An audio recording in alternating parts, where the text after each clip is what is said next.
E360 TV proudly presents messages of inspirational stories.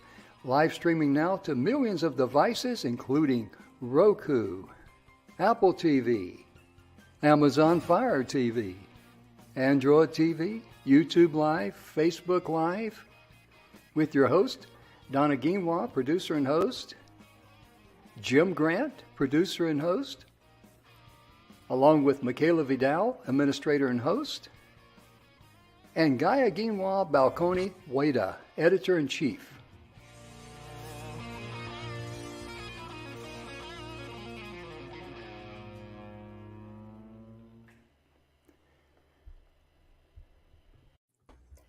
Good afternoon, everybody, and welcome to the Messages of Inspirational Stories. Today is all about pets we love. And folks, we've got some great stories about hero pets who have protected their owners from wildlife. We certainly do. And I tell you right now, when it comes to demonstrating how much they love us as their human family, there's no limit to what they'll do. And Donna, this is our second week of our new fall program. We're very excited about it. We want to put our email up there because, of course, on Mondays, we're going to be covering everything related to the entrepreneur, the small business owner, the person who works out of their home, called the entrepreneur. The solopreneurs are commonly referred to, called making a difference in business. Tuesdays, we're all about finding health naturally. I get my words all crossed up here. Wednesdays, this is a dual type of program. This is about youth making a difference. And this is about young entrepreneurs, people that, young kids who saw a need and created a cause, that sort of thing. But it also branches over to people who are mentors to our youth, because right now our youth needs some good, positive mentorship. And I'm sure we all agree with that. And I know Donna does. And of course, pets we love. And of course, Fridays is women in leadership. Now, the reason I've got the email address there on the marquee, Donna, we don't mind if someone contacts us, do we? Or they send in a video of their pet? No, not at all. Not at all. In fact, we encourage it, and we would love to hear from you. So if you have a story about any of these topics, please, send us an email to inspiration@e360tv.com, and one of our staff will get it to us, and we will look it over and see if it's a fit for one of our shows. Absolutely. And today we're going to talk about some national days some things that get recognition. Absolutely. And I'm going to let Donna kick it off, because Donna I know how she feels about this first one here. It fits, it's that good stuff in a cone, you know what I mean? Well, actually, the first one is fall equinox. Oh, yeah, it is, isn't it? It is. So, the days are getting shorter, nights are getting longer. And, the cool, crisp weather starts to roll in. We are super humid here in Phoenix today. We've had rain yesterday and rain today. And last time I looked, our humidity was at 80%.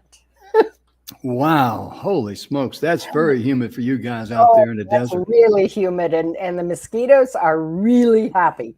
Yeah, they're fat as ticks. That's why they're having trouble flying. Huh? But I love fall, and that's something I miss about being in Ohio. The gorgeous fall weather where it's, it's kind of nice during the day and it gets kind of crisp and cool at night. And then out my front door, I had the absolute wonderment and pleasure of literally watching leaves change all around me. And it was like looking at a painting every single day. You're exactly right. That's one thing that I miss when I lived in Arizona for 20 years. Now I live in Texas, just northwest of Houston. And we don't have the fall seasons here like I knew growing up in North Carolina. Right. And for example, there was many times even here in Texas and in Arizona, goodness gracious, it may be 80 degrees during Christmas. Yeah, You there's know? a couple times it gets like that. Yeah. And I mean, it's just, it's funny how you grow up and get used to things and you just embrace those things. Right. And also, where my mind was, I was over, not, you were on the fall equinox, and I was over one more item over. Yes, you were. That's the good stuff right there. Oh, yeah. Today, and we've had National Ice Cream, different flavors and all that, but today is National Ice Cream Cone Day. The waffle cone is my favorite. Oh, yeah. Oh, yeah. Oh, yeah. I remember growing up when I first discovered sugar cones. I said, "Oh, this is it." And waffle cones. Oh, now we're talking. And one of the things that I saw here that I was going to mention today is National Chain Mail Day. ChainMail Day. When I first glanced at that, what went through my mind, some of us folks that's, especially the baby boomers, we will remember getting these anonymous letters in the mail, Right. chain letters, and do not break the chain. And they all had different gimmicks and games or whatever, because if you break the chain, it's kind of like it's going to be a curse on you or something. And I never did pass them on or anything, but because I really didn't believe in that. But I got to be honest with you. When something would happen to me, I'm going like, that chain broke. I broke the chain letter, Is anyone out there in TV land says, "Yeah, Jim, I can relate to that." Yeah, I remember those. Well, today is also a National Elephant Day and National Rhino Day. And the thing of it is that both of those are really getting quite close to becoming endangered, especially rhinos right now. And because of the hunting for their ivory. And it's absolutely sickening. It just breaks my heart. So I know that there's a lot of good being done in areas where there's rhinos and elephants, in targeting people who hunt them.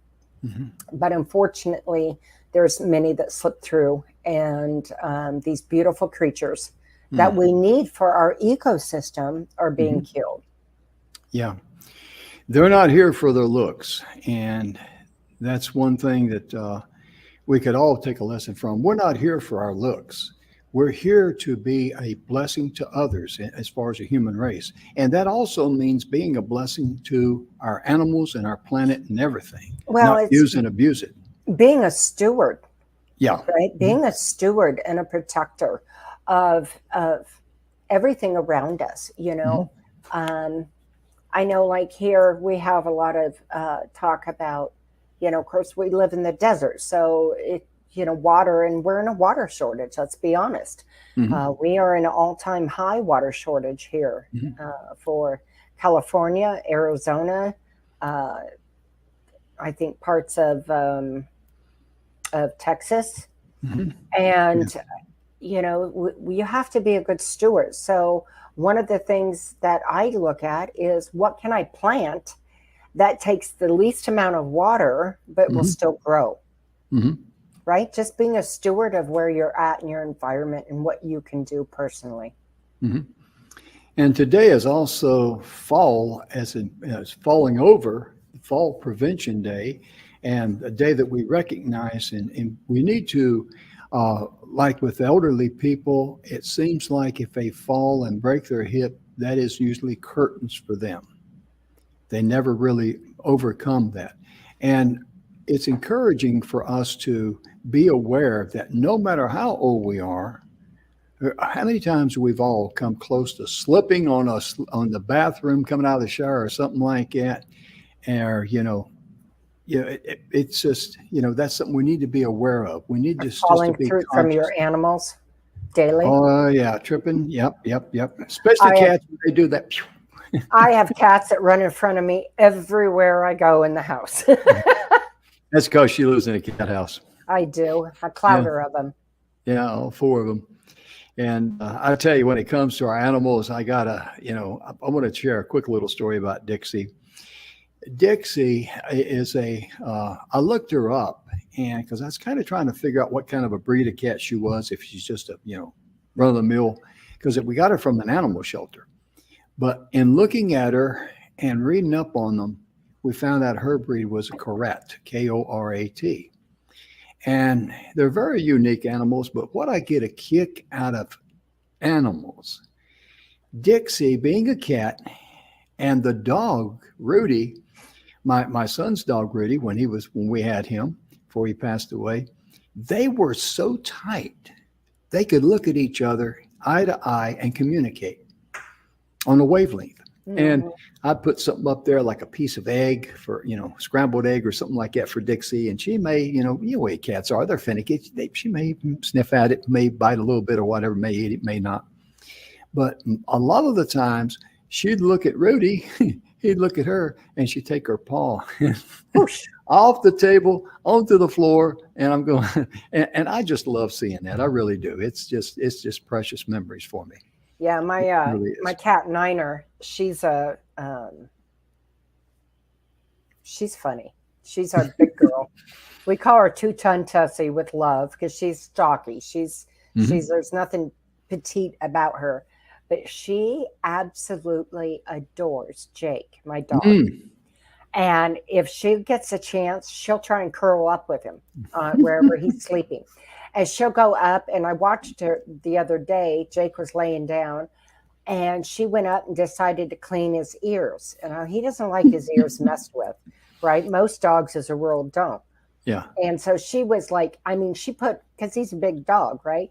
She had her head in his freaking ear in there just, I looked over at Jake's like this.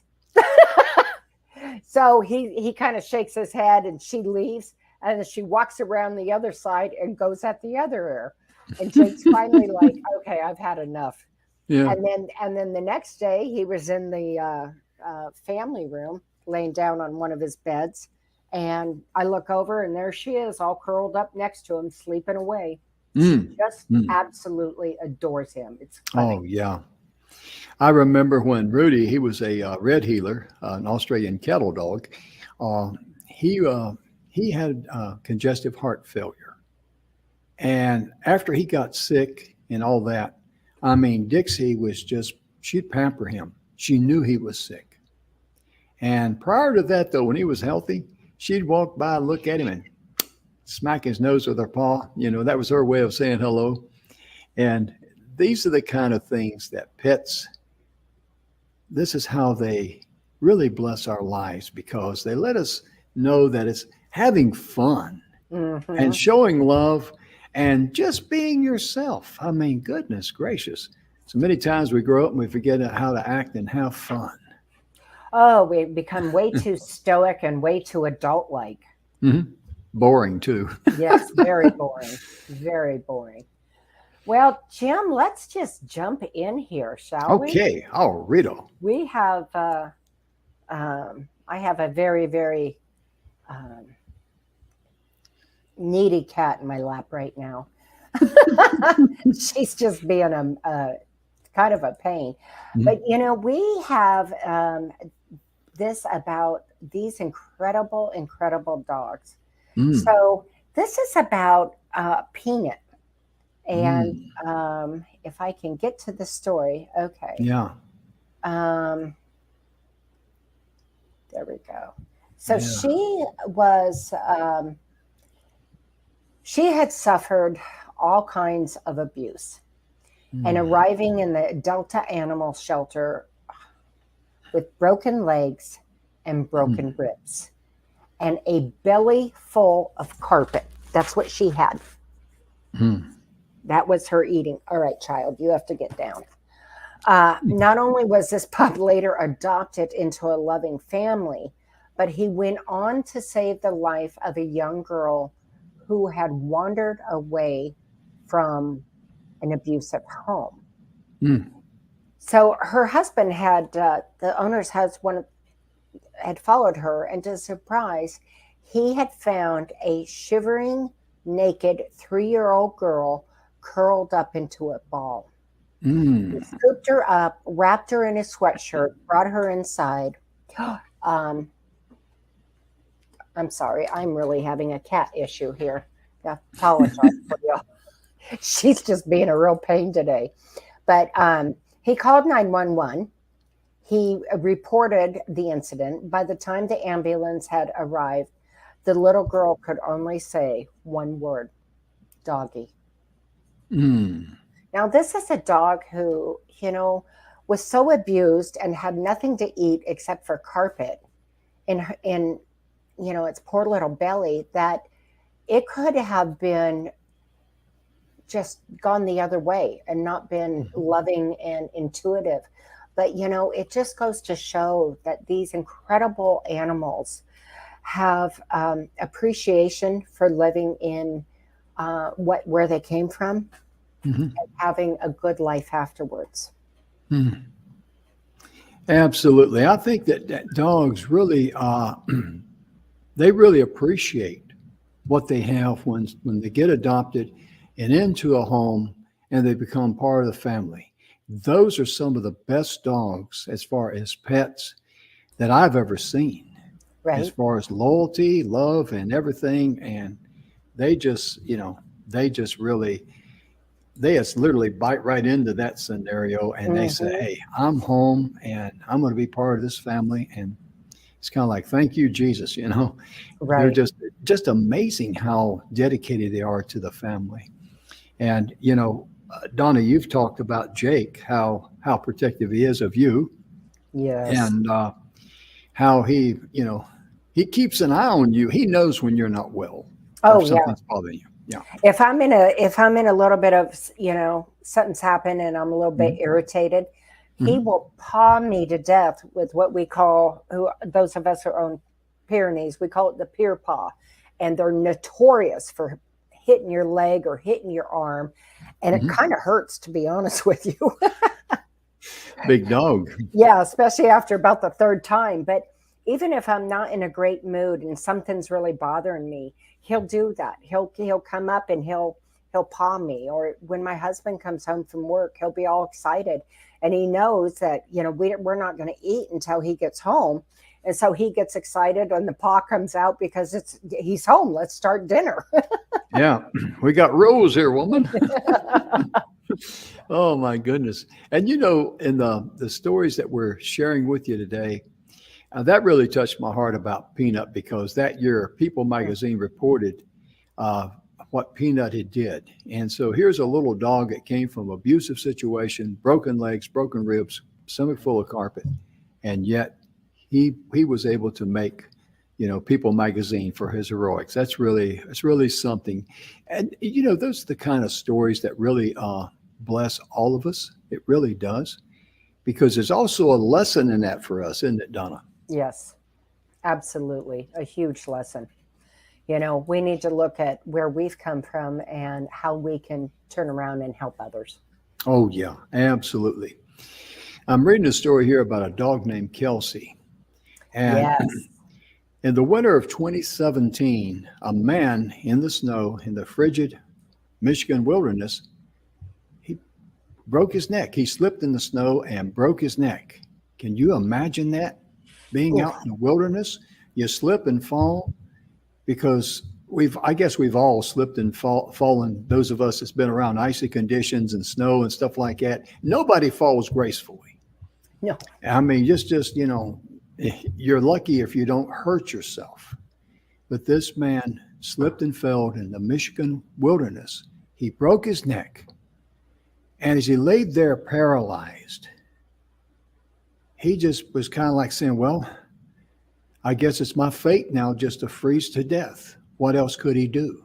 Right. Imagine how he felt in that moment, laying there in the snow, cold, way out in the boonies, no cell phone or anything like that would work, and a broken neck. Mm. What else could he possibly think of? What would be the most logical thing would go through his mind? I guess this is it. Right. And his golden retriever, Kelsey, however, she had other ideas. She was determined to save him. The Telegraph there in the local paper there, the Telegraph reported that Kelsey laid on top of her owner to keep him warm for a full 19 hours, barking instantly until help arrived, long after her owner had lost consciousness. Wow. My goodness gracious.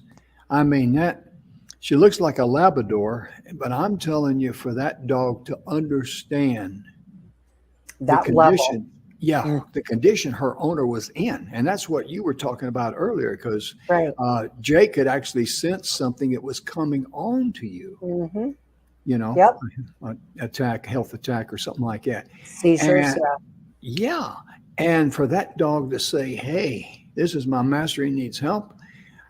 I'm going to lay on him. I'm going to keep him warm. Where do these dogs get that understanding and that love? You know, think about that. Born with it. They're just born with it. It comes from a higher source too. It really does. Absolutely. Yeah. So go ahead. No, it's okay. I was just going to say that, it just amazes me how they understand and the love they have, like this dog Kelsey had for her owner, her daddy. I mean, goodness, that just, everything else in their life doesn't matter. What matters is her daddy. 19 hours constantly barking till help come to keep him warm long after he had lost consciousness. That just really, that touches my heart, ladies and gentlemen. It truly does. Absolutely. Absolutely. So this next story is pretty touching too. This is in Harbison Canyon in California, and it's home to Alex Laredo and his best friend Marley, a 7-year-old yellow lab. So unfortunately for these two, it's also home to rattlesnakes, and we have lots and lots of rattlesnakes here in Phoenix. Though they are typically rare there, rattlesnake bites, can obviously be very deadly. One day while exiting their home, a 1.5 long rattler appeared next to Laredo and Marley. Marley didn't hesitate for a moment to defend his human from this threat. He said, as I'm walking out the door to my left side, I hear a big rattle. But before I could even turn, Marley had ran between us. He basically pushed me out of the way. He barks a few times at the snake. The snake lunges at him and bites him right on the tongue. It lunged again and bit him on the lip. Marley accepted the severe bodily harm to keep his human safe. Still in shock, Laredo was able to get him inside, where the poor hero collapsed in pain. Panicking, he rushed Marley to the nearest veterinarian 5 miles away. Unfortunately, that clinic didn't have a vaccine, so they had to go to a pet hospital 25 miles away. By this time, he wasn't doing so hot. Marley's face started to swell up as he began to have breathing complications. Blood also began to start pouring from his mouth. I was so scared, and I tried to keep my cool and think fast because time was not on our side. Fortunately, Laredo called the hospital ahead of time to check Marley in. So by the time they arrived, they were ready for him. All the while, Laredo worried deeply about his best friend and his savior.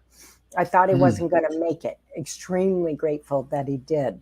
The vet let Laredo know Marley would have to stay several days in the hospital due to his condition. Obviously, that's huge, right into his whole breathing area.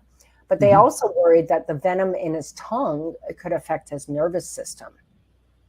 So even though treatments like this can get really expensive, and with this much care needed, the costs for Marley's treatments were through the roof. Laredo emptied his savings account to pay for them. The hospital gave me an estimate of $9,000 to treat Marley, with the possibility of him surviving not really being guaranteed.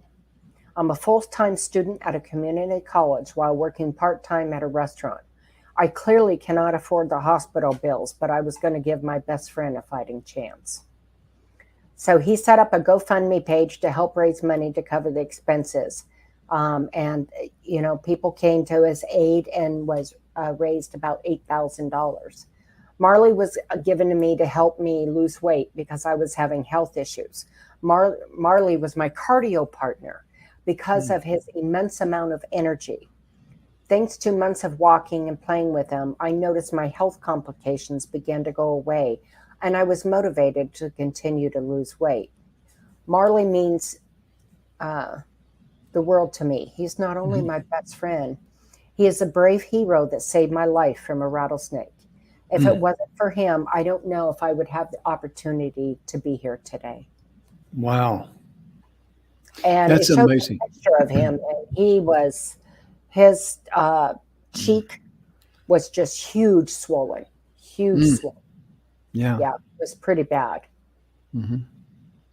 It truly is. And the problem with those smaller snakes, rattlesnakes, I mean, they're potent. Their venom is very, very potent.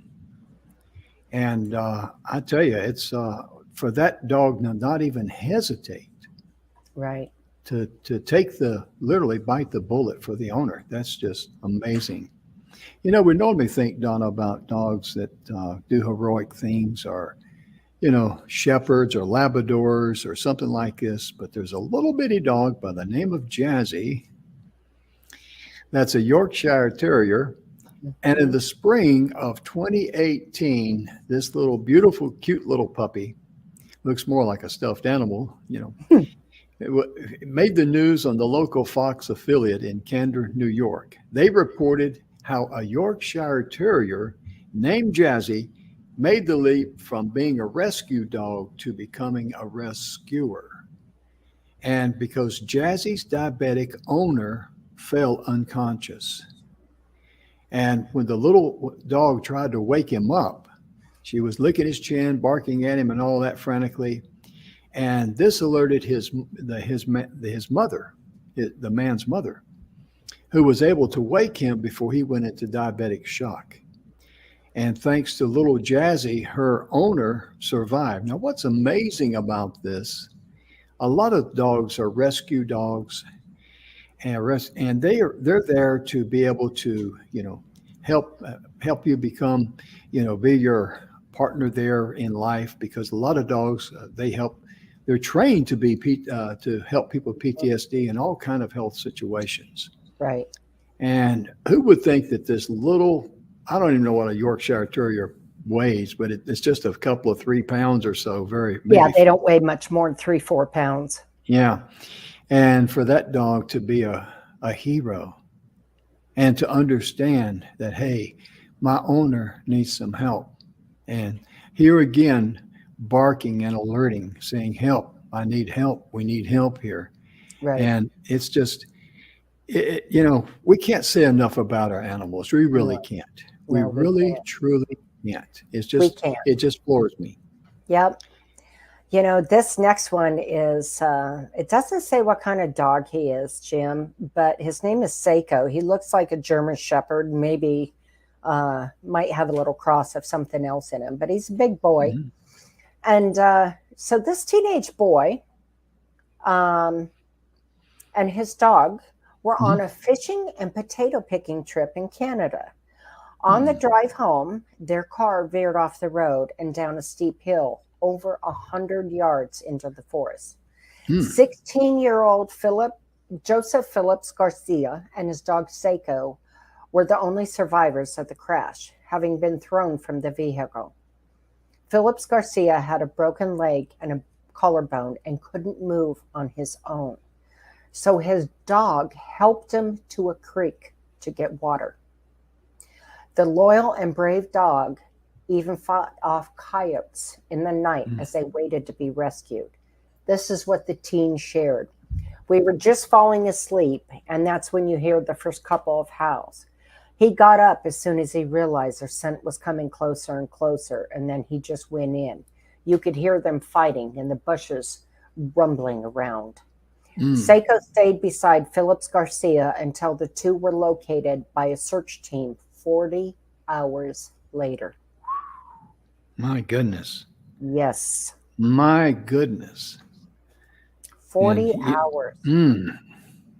That's a long, long time. That's well, and here's the thing. I know about coyotes. A dog that size, I can guarantee you, one or two coyotes probably wouldn't pick on it. But a pack will try and wear them down. Yes. So for that dog to go in there and take on a pack of coyotes was absolutely heroically amazing.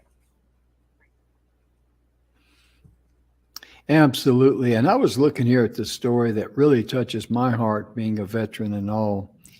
There was a dog, Layka, Layka, they call her, and she's a Belgian Malinois. She's an army dog, and in 2012, this dog lost a leg in combat, fighting with and defending her military family. And she was shot 4 times with an AK-47 as they were clearing a Taliban compound in Afghanistan. Every single soldier that was involved in this incident and knew her, they give her credit. They said her actions helped save all of their lives. And on their return home to America, one of them, Staff Sergeant Julian McDonald, adopted this 3-legged war hero. And, you think a dog would get shot once, they're going to quit. But 4 times, and she never quit. That's above and beyond the call of a duty for any 4-legged pet. It really is. Absolutely. And, Donna, that just goes to show you how much they understand and how much they care and how much they love their family. Oh, absolutely. It's just off the chart. It really is. It is. So this next one obviously would be very near and dear to my heart. A dog swims through floodwaters to rescue autistic boy clinging to a pole. This is in Waverly, Tennessee, when the historic flooding on August 21st, 2021, the area was suddenly hit with 17 inches of rainfall, leaving at least 20 people dead and destroying 250 plus homes and countless businesses. In the midst of this tragedy, a grain of hope emerged in the form of a 6-year-old Great Pyrenees lab mix named Cooper. The dog being hailed as a hero after he helped a boy survive the floodwaters. Let's see, here it is. So the young man who has autism explained upon rescue how Cooper helped him endure the flood. Local resident Zanita Warren shared the boy's story in his Concerned Citizens of Humphrey County Facebook group. He said that when he was hanging onto the pole, the dog came down the creek and managed to swim over to him. He said, "The dog saved my life. He swam to me and made me hold on." I mean, holy cow. Let's see if I can find anything more about this story. I mean, they can sense when people need extra help. All dogs can. It doesn't say, Jim. It shows a picture of him. Yes. But it says, looking for his owners, the boaters pulled him out of the creek and brought him to the Waverly Plaza. He's safe. And he's safe at the animal clinic and, waiting to find his owners. But it doesn't really go on to say much more than that. But what an incredible thing. That dog jumped in and managed to swim in that current. That's really amazing. It really is, because dogs are not afraid to sacrifice their life and put their life in danger, I should say. Right. And they don't think about, oh my gosh, I could die. Their goal is on the mission of, protecting or saving whatever it is. And Donna, this here is a very heartwarming story. This guy, he's a senior airman, David Sharp. He was living with undiagnosed post-traumatic stress. It's a disorder of depression and all that. And us military personnel understand that. Mm-hmm. And when he got back, he adopted a pit bull puppy from an animal shelter.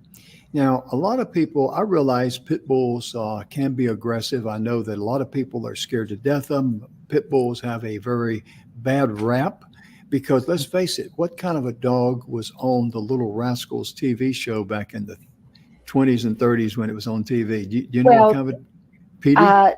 Right. Petey was a pit bull. Yeah, he had the patch, but also the first dog that went into combat for war was a pit bull. Yes, yes. Mm-hmm. Sure was. The very first one. Mm-hmm. And mostly pit bulls are only mean because of people. Right, precisely.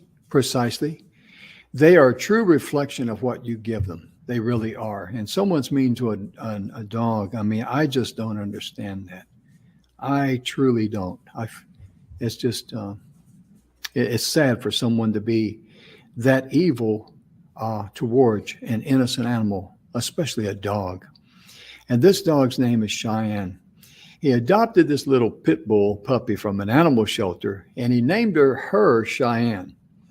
And months later, Sharp, who was suffering from PTSD, it hadn't been diagnosed, but he was on the verge of committing suicide. Now, normally dogs like this, they are trained to be support animals and to be their service dogs to support someone that's suffering from PTSD and to help them cope with everything. And Sharp said he was on the verge of committing suicide. He was sitting on the kitchen floor of his home with a handgun. And Cheyenne, she came up alongside of Sharp. She sat down and licked his ear, and she made Sharp laugh. And the veteran said later that that little puppy in that moment gave him a new reason for living. And in saving Cheyenne from the animal shelter, she returned a favor by saving him too. And, you know, Donna, that's a dog that was just the only thing she was just a dog, little puppy. It came out of an animal shelter, right? And she's just brought home. But yet her ability was to be able to recognize when her human family member was in serious, serious trouble. Absolutely. And you normally think of dogs like that being a support dog or a service dog being trained, but this little dog had no training at all. Right. I tell you, they feel us on a level that we can't even comprehend, Jim. Oh, yeah. And what does that say about us? We think we got to be trained. We got to be this, got to have an education, got to have a degree, got to have this. That. You don't need all that. Just be yourself, for goodness sakes, you know? Right. Really. Yeah. Well, this next one is really sweet.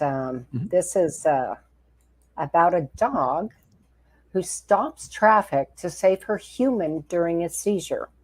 Wow. Dogs can make us feel so much safer, even if they're not specially trained to protect us. Their unconditional love conquers all. And when an emergency occurs, most dogs are willing to do whatever it takes to keep their loved ones safe. Clover, the Marmara Nix, recently made headlines for her nurturing instincts. When her human collapsed on a walk due to a seizure, Clover acted fast. She stopped traffic and found help, all without taking her eyes off her mom. It's possible that the loyal pup saved her human's life. Now her human feels even safer knowing Clover can protect her. And it goes on to say that, you know, she wasn't sure if it was ever going to happen again. And she wasn't even trained for this. She wasn't even trained for this. She just instinctively knew. She said, if it ends up happening again, I feel 10 times safer knowing she will be there for me. You know how good animals are. And she's just a really amazing dog. And I love her to death.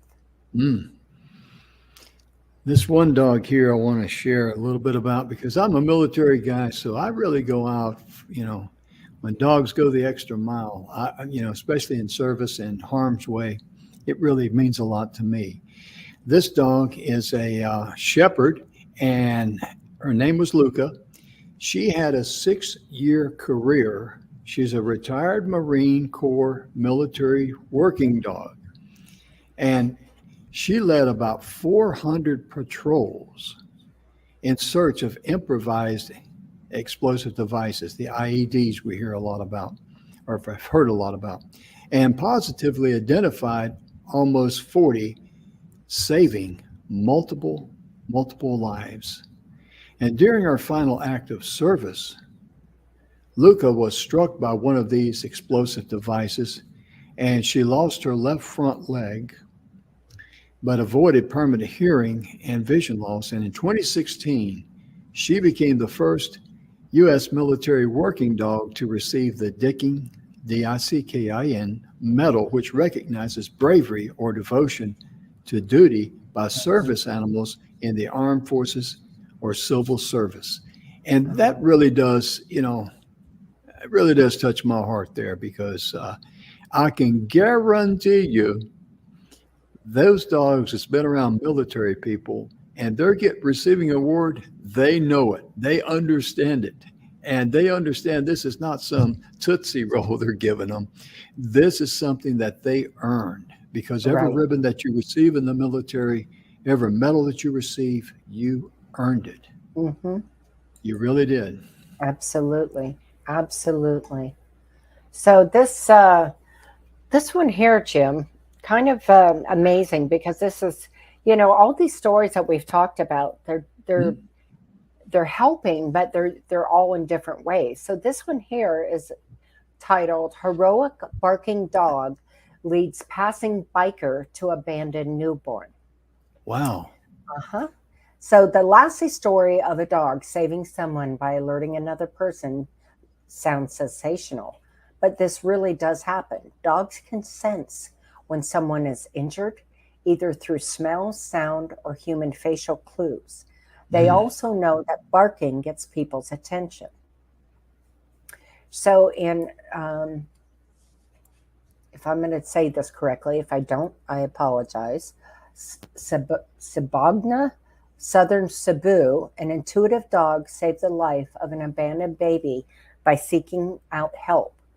Around 11 a.m. on Christmas Eve in 2020, John Revilla was driving his motorcycle near a dump site when the dog followed him, barking. Curious about the pup's behavior, Revilla followed him. The dog led Revilla to the site, where he was shocked to find an abandoned newborn baby wrapped in a towel. Police Master Sergeant Tampos of the Sabogna Police Women and Children Protection Desk told the Freeman that the baby must have just been born. His umbilical cord was still hanging from his navel when the dog led Revell to him. For this tiny baby, every second counted. Thankfully, the little dog was determined to find help, and that Revella knew how to listen. The baby ended up in the care of welfare department. Authorities urged the abandoning mother, of course, to come forward, and anyone with any information to reach out. In the meantime, local animal rescues took an interest in the sweet dog, hoping to find him a home. So he wasn't really a stray, as they originally suspected. His name was Blackie, and his family feeds and looks after 10 dogs. So no matter how hard life is, even though I'm poor, I feed all my dogs and I take care of them well. Absolutely. Hey, dogs are like kids. If family eats, we got to eat. No matter how poor we are, we're going to take care of each other. It's funny because I have always told Edgy that, if it came to there was one plate of food for me and my animals, I would eat a very, very small amount and divide it out between the 5 animals. I can believe that by knowing you. I know that to be true, because I thought what she's going to say is that, Edgy, tonight you're not going to get much food. We're going to have to do some divvying up here, and I'm going to be doing the rationing out here. Donna, I remember growing up, and a lot of people that's baby boomers will remember this. I was a kid in the 50s and an overly intelligent teenager in the 60s. But growing up, I think every kid on planet Earth wanted to have a dog like Lassie.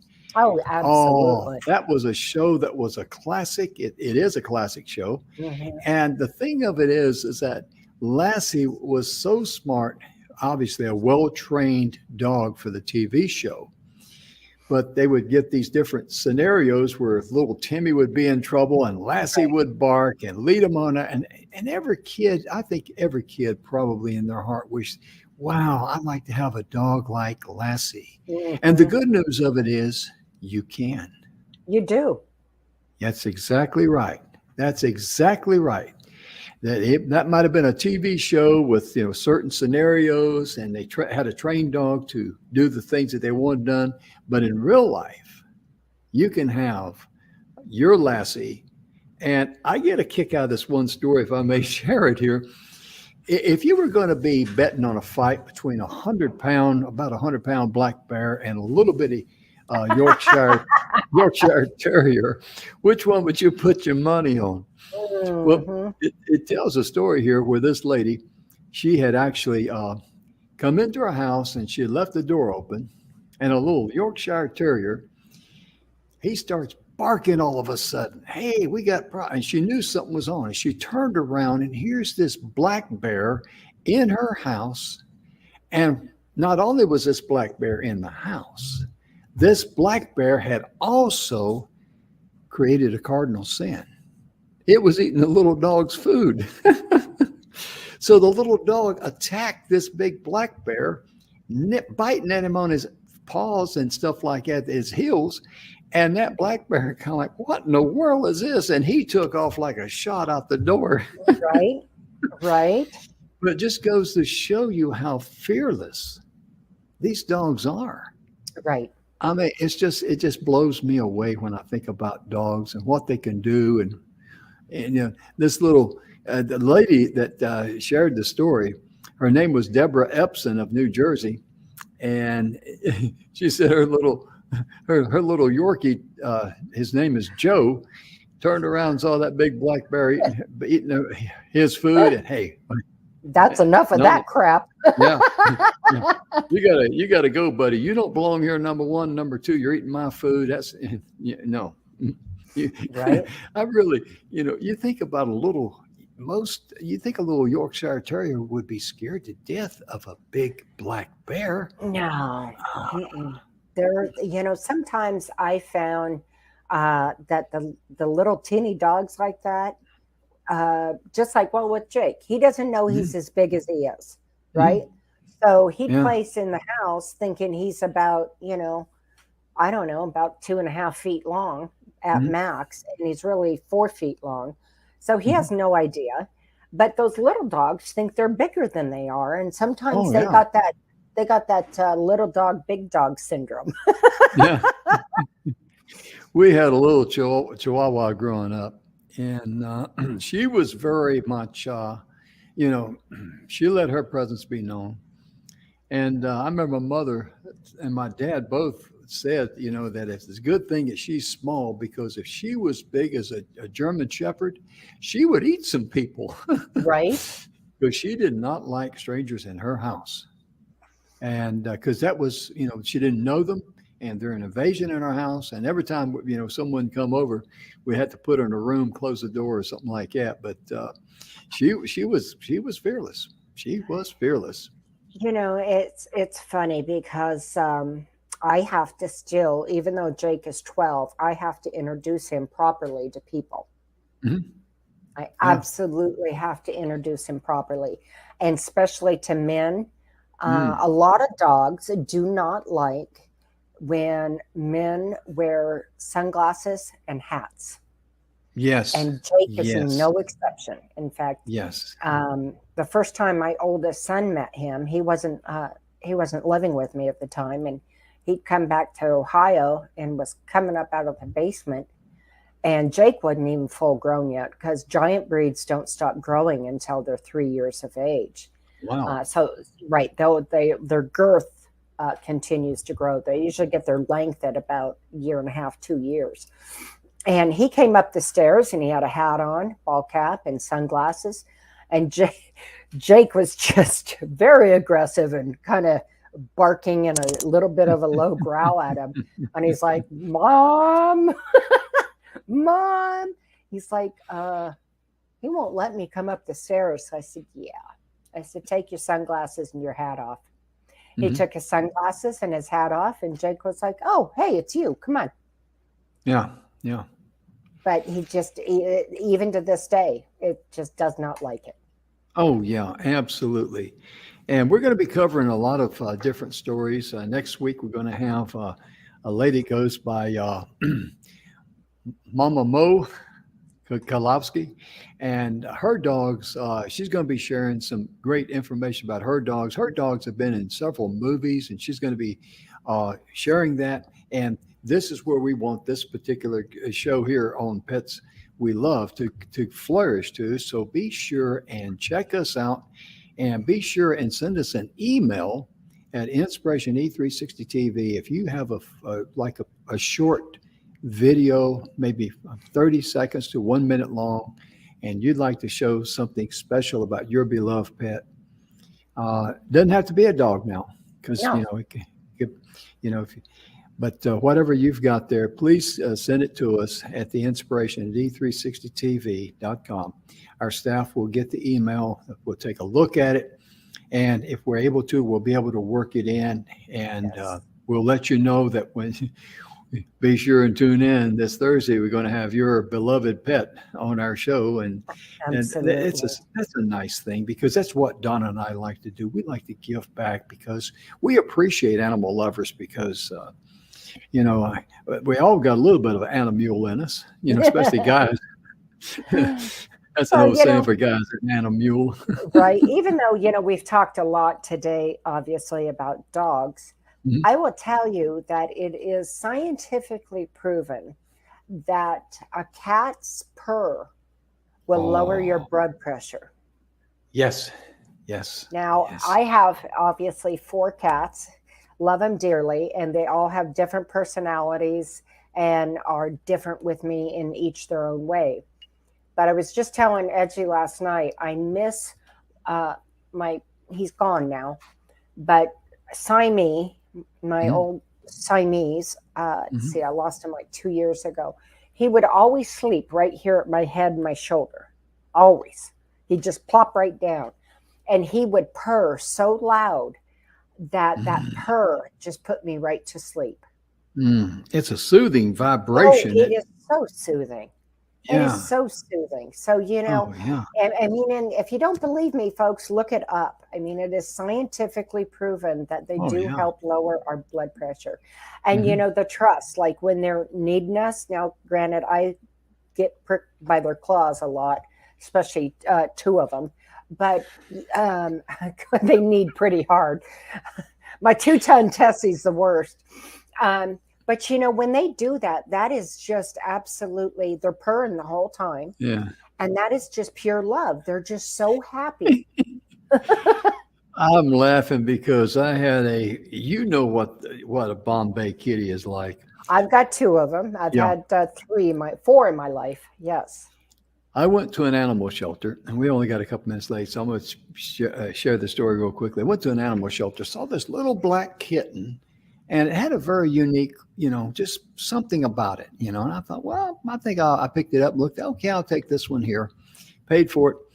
And the Bombay has no white hair on them, and they're black, and their coat is like a satin black, isn't it? It's just satin, very satin. Yeah. And they got a personality. The Bombay is referred to as the miniature black cougar, and that's exactly what it is. Panther. Yeah. But one day I was up on my roof, and I had caulked around the chimney and all of that, around the vents. And I mean, climbing was not a problem. I mean, up the tree, onto the roof, watching me, and she was my little kitty was my inspector. And I come down, and I'm, resting in my easy chair. It's in the fall of the year, and I still got my sweatshirt on, and she climbs up on me, and she's kneading me like this with her paws. And I'm thinking, oh, that's so sweet, because she just knead and purr. And then I realized what you're doing. You got that on your feet. Your wife, you're cleaning your feet off on mine. Cats are very practical too. Right. Yeah, her name was Tigger. I tell you, she was quite a character. Well, Donna, our time is going. It really is. We will be back tomorrow, folks. We hope you have a beautiful day or evening wherever you are. And thank you for joining us. We'll see